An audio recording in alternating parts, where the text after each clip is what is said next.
கடலூர் மாவட்டம் பன்ருட்டி, சாத்திப்பட்டு, காடாம்புலியூர், பனிக்கன்குப்பம், செம்மேடு, நடுவிரப்பட்டு உள்ளிட்ட பகுதிகளில் ஆயிரக்கணக்கான ஏக்கரில் முந்திரி சாகுபடி நடக்கிறது.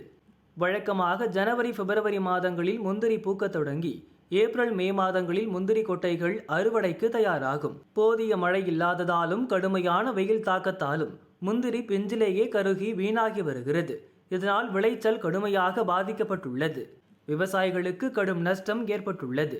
உரிய இழப்பீடு வழங்க வேண்டும் எனவும் விவசாயிகள் கோரிக்கை விடுத்தனர்.